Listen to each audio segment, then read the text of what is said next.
पिछले 3 दिन से जो चर्चा सदन में चल रही है, ऐसा लग रहा है कि बजट पर भाषण देने के बजाय नरेंद्र मोदी जी की आलोचना पर यह पूरा बजट भाषण चल रहा है। लूडो पता नहीं गौरव गोगोई जी और बाकी लोगों ने खेला है कि नहीं खेला है।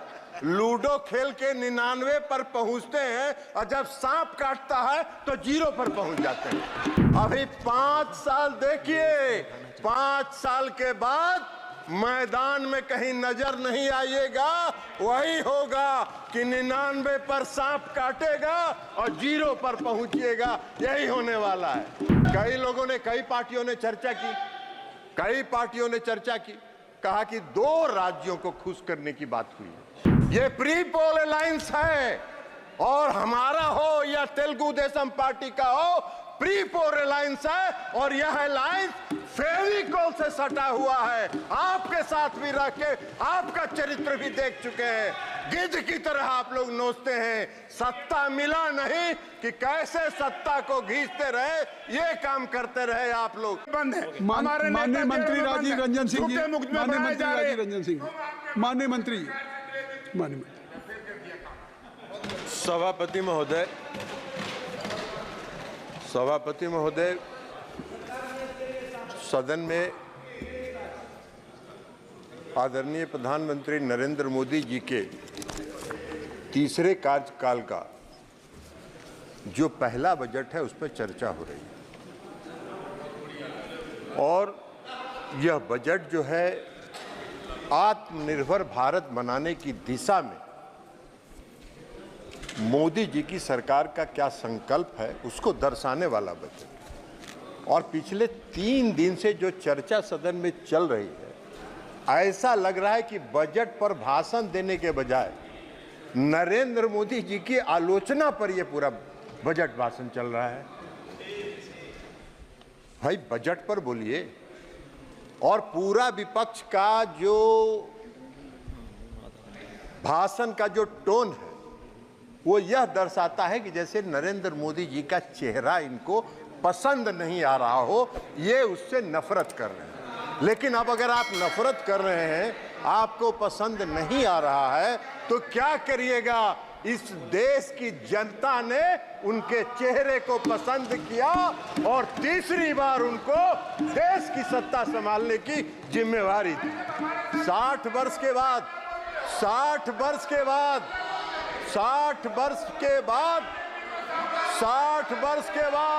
जयप्रकाश जी, मोदी जी की उपलब्धता है कि 60 वर्ष के बाद, आजादी के बाद तीसरी बार किसी को इस देश की सत्ता संभालने का मौका मिला है। ये उनको बर्दाश्त नहीं हो रहा है। उनके पेट में दर्द हो रहा है। अब सच्चाई को नहीं पचा रहे हैं। अब इस देश की जो सच्चाई है उसको ये अगर नहीं पचा पा रहे हैं तो हम लोगों का क्या दोष है भाई? लेकिन हमारा एक परामर्श है इनको, सभापति महोदय, कि सच्चाई को जितना जल्दी। इन्होंने भाषण किया, कोई नहीं बोला, फिर क्यों बोल रहे हैं?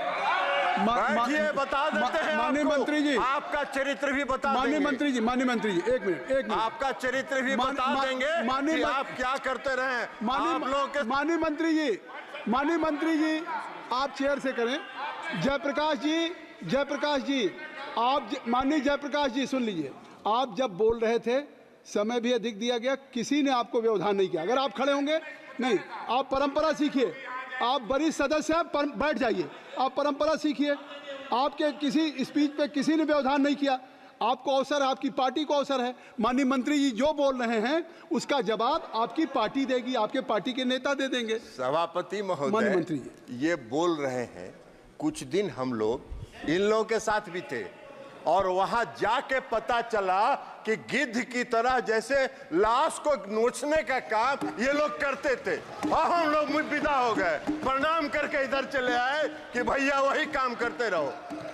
अंदर में गठबंधन के अंदर ये लोग लॉबी चलाते थे और लॉबी चला के कैसे किसका मतफटौल करावे इसकी योजना बनाते थे। हम लोगों ने प्रणाम किया, इधर चले आए। तो इसलिए छोड़ दीजिए, जरा हम आपको बता देते हैं। तो इसलिए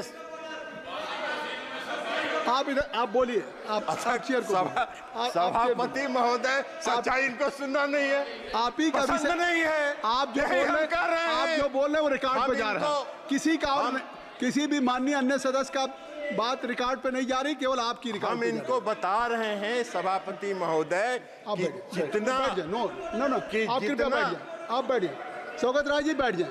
नहीं, जब आपको अवसर दूंगा तब आप बोलेंगे। आपको भी no point of order, no point of order, please माननीय मंत्री। सभापति महोदय, इनको हम बता रहे हैं कि जितना जल्दी इस सच्चाई को पचा लीजिएगा उतना ही आपके मन को शांति मिलेगी, नहीं तो पूरा मन विचलित रहेगा आपका, और 5 साल इसी तरह विचलित रहिएगा। 99 का आंकड़ा बड़ा खराब होता है सभापति महोदय।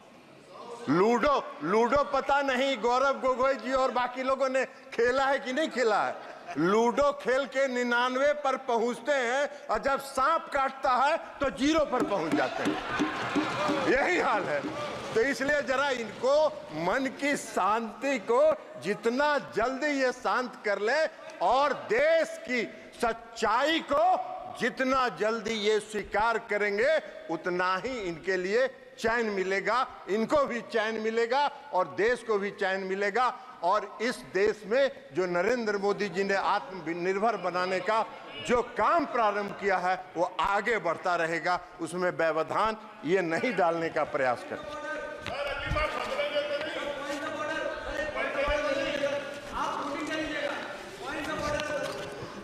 नो पॉइंट ऑफ ऑर्डर अब इनको ड्यूरिंग एनी मिनिस्टर स्टेटमेंट या स्पीच आप पॉइंट ऑफ ऑर्डर आप लिख के भेज दें, आप लिख के भेज दें। बजट का ही स्पीच चल रहा है, बैठिए, आपको बजट समझ में आता, आपको बजट में भी बता देंगे। एक का बजट का भाषण, बजट समझ में आ रहा है। तीसरे कार्यकाल का जो पहला बजट आया, अब इनको नहीं दिखाई पड़ रहा है। इनका एक एजेंडा रहता था, बेरोजगारी है इस देश में, रोजगार पर चर्चा नहीं हो रही है। इस पहले बजट में 4.1 करोड़ रुपए 1 करोड़ लोगों के रोजगार सृजन की चर्चा है, वो इनको दिखाई नहीं पड़ रहा है। वो इनको दिखाई पड़ेगा भी नहीं, क्योंकि मन तो इनका विचलित है, मन इनका अशांत है, तो वो कहां से दिखाई पड़ेगा इनको। अब एक्चुअली अब वास्तव में हुआ क्या है कि तीसरे कार्यकाल का ये पहला बजट आया, मोदी जी ने पहला बजट मोदी जी की सरकार ने पेश किया, और जो पहला गुगली मोदी जी ने फेंका है इस बजट के माध्यम से, तो ये बोल्ड आउट हो चुके हैं और उसी बोल्ड आउट की छटपटाहट में ये अपना भावना व्यक्त कर रहे हैं। विधवा विलाप किए जा रहे हैं। अरे विधवा विलाप करने से क्या होगा? सच्चाई यही है कि देश के प्रधानमंत्री नरेंद्र मोदी जी हैं और पूर्ण बहुमत के साथ हैं। इस सच्चाई को स्वीकार करिए। और अभी तो शुरुआत हुआ है, अभी तो शुरुआत हुआ है, तो पहला साल है। अभी 5 साल देखिए, 5 साल के बाद मैदान में कहीं नजर नहीं आइएगा, वही होगा कि 99 पर सांप काटेगा और 0 पर पहुंचिएगा। यही होने वाला है। कई लोगों ने, कई पार्टियों ने चर्चा की, कई पार्टियों ने चर्चा की, कहा कि 2 राज्यों को खुश करने की बात हुई है। अरे भाई, 2 राज्य को सरकार बचाने के लिए, कई बात, सरकार बचाने की कौन सी बात? ये प्री पोल अलायंस है, और हमारा हो या तेलुगु देशम पार्टी का हो, प्री पोल अलायंस है, और यह अलायंस फेविकोल से सटा हुआ है। आपके साथ भी रह के आपका चरित्र भी देख चुके हैं। गिद्ध की तरह आप लोग नोचते हैं। सत्ता मिला नहीं कि कैसे सत्ता को घींचते रहे, ये काम करते रहे आप लोग। हम लोगों ने प्रणाम किया और चल दिए। इसलिए आज जेडीयू हो या टीडीपी हो, सत्ता के साथ प्री पोल अलायंस में हम लोग सरकार में आए, और प्री पोल अलायंस 5 साल का पूर्ण बहुमत मिला है। आप क्लीन बोल्ड हो चुके हैं, चिंता मत करिए। सभापति महोदय, सभापति महोदय, सभापति महोदय, हम पर अभिषेक बनर्जी जी का भाषण पढ़ रहे थे। अच्छा विभाग, आपको ये सब यही काम तो करते रहे आज तक। आप लोग यही काम करते रहे। आप चेयर को गिद्ध के तरह कैसे नोचना है, आप ये चेयर सब को नहीं होता है यहाँ। आराम करिए आप। महोदय हम अभिषेक बनर्जी जी का भाषण पढ़ रहे थे। अभिषेक बनर्जी जी ने भाषण दिया और कहा कि मोदी जी का 4 जून 2024 को जो पहली सरकार बनी, rejected the people of India, which was rejected by people of India. वाह रे भाई, आपके ज्ञान का हमको प्रशंसा करना होगा कि पूर्ण बहुमत की सरकार, आप कह रहे हैं कि rejected by the peoples of India. वाह, पूर्ण बहुमत नहीं दिखता है इनको। अरे सच्चाई को अभिषेक बनर्जी जी स्वीकार करना चाहिए। इन्होंने कहा क्या भाषण में, वक्त बदल गया है, वक्त बदल गया है। हाँ अभिषेक बनर्जी जी, वक्त जरूर, सभापति महोदय, वक्त जरूर बदल गया है, वक्त जरूर बदल गया है, क्योंकि मोदी जी पूर्ण आत्मविश्वास और दृढ़ संकल्प के साथ तीसरे कार्यकाल में आत्मनिर्भर भारत बनाने की ओर चल चुके हैं। इसलिए वक्त बदल गया है। आपको दिखाई नहीं देता है तो उसमें हम क्या करें, आंख का जांच कराइए और चश्मा लगाइए, दिखेगा आपको कि इस देश की जनता ने क्या किया। हमको आशा करते थे, हम उम्मीद करते थे कि अभिषेक बनर्जी जी जब भाषण दे रहे थे तो वो कहते कि पश्चिम बंगाल में महिलाओं के चिरहरण का जो वीडियो वायरल हो रहा है उस पर क्षमा मांगते, इस देश से, उस पर इस देश से क्षमा मांगते, वे नहीं मांगे, नहीं मांगेंगे, नहीं मांगेंगे, क्योंकि पश्चिम बंगाल में वे जैसे चिरहरण हो रहा है, महिलाओं पर अत्याचार हो रहा है और जो आम लोगों पर अत्याचार हो रहा है वो उनको नहीं दिखता है। अभी इसी सदन में अभी बता रहे हैं जयप्रकाश जी, अरे जयप्रकाश जी बैठ जाइए, एक मिनट आपको बता रहे हैं। माननीय मंत्री जी आप चेयर को एड्रेस करें। सभापति महोदय, सभापति महोदय, इसी सदन में अधीर रंजन चौधरी जी ने अपने मन का भड़ास और मन का तकलीफ कई बार सदन के पटल पर उतारा। दिशा की मीटिंग नहीं हुई 5 साल तक, दिशा की मीटिंग नहीं होने दी पश्चिम बंगाल की सरकार ने, और लोकतंत्र की बात करते हैं। इनको क्या अधिकार है लोकतंत्र की बात करने का? इनको कौन सा हक है लोकतंत्र की बात करने का? कृपया रिकॉर्ड में है। माननीय सदस्य ने जो नाम लिया है, माननीय सदस्य ने जो नाम लिया है वो रिकॉर्ड में नहीं जाएगा, रिकॉर्ड में नहीं जाएगा। जो माननीय सदस्य ने नाम लिया है, I think so you should have patience to hear me, you must have patience to hear me. जो नाम उन्होंने माननीय सदस्य का लिया है वो रिकॉर्ड में नहीं जाएगा। मैंने भी लिया। अरे गौरव, आप बैठिए। अरे गौरव गोगोई जी, आप इधर बोलिए चेयर से, आप नाम मत लीजिए। आप माननीय मंत्री जी, सभापति महोदय, सभापति महोदय, माननीय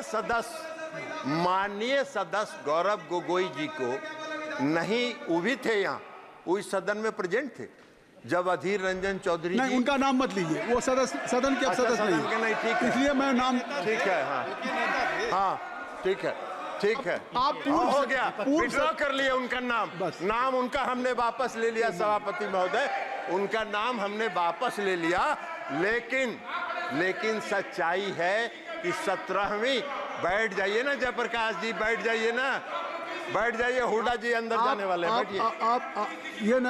आप अपना सभापति महोदय, अपना भाषण। सभापति महोदय, मैं ये कह रहा था कि 17वीं लोकसभा के दौरान जब आपका अवसर आएगा तो बोलिएगा प्लीज। जयप्रकाश जी, तो प्लीज हुड्डा जी, तो कहना चाहिए, इनको कहना चाहिए, अरे इनको कहना चाहिए कि पश्चिम बंगाल में जो चिरहरण हुआ वो जायज था। यही कह दीजिए देश के सामने, यही कहिए। माननीय मंत्री, आप कृपया बैठिए, मैं दूंगा, इनकी बात खत्म कर दीजिए, आप बैठ जाएं। जयप्रकाश जी आप बैठ जाएं, बैठ जाइए ना, ये क्या बात है? आप जयप्रकाश जी बैठ जाए, बैठ जाइए माननीय सदस्य। ऐसे सदन ऐसे नहीं चलता। माननीय मंत्री जी आपसे आग्रह है कि आप अपना भाषण कृपया संक्षिप्त करें और आप चलिए माननीय सदस्य का नाम महोदय मैं नाम नहीं ले रहा हूं, मैंने नाम वापस ले लिया, नाम हमने विड्रॉ कर लिया। अब हम ये कह रहे हैं कि 17वीं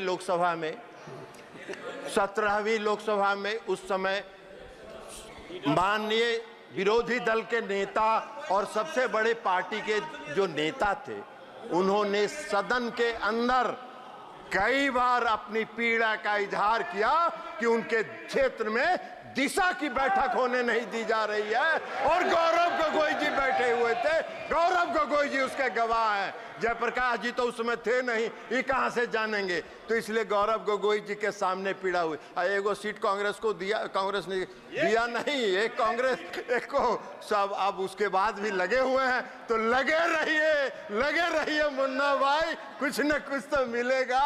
लेकिन 99 वाला भी खतरा है, सांप का अगर काटा तो 0 पर आइएगा। लेकिन लगे रहिए, क्या करिएगा।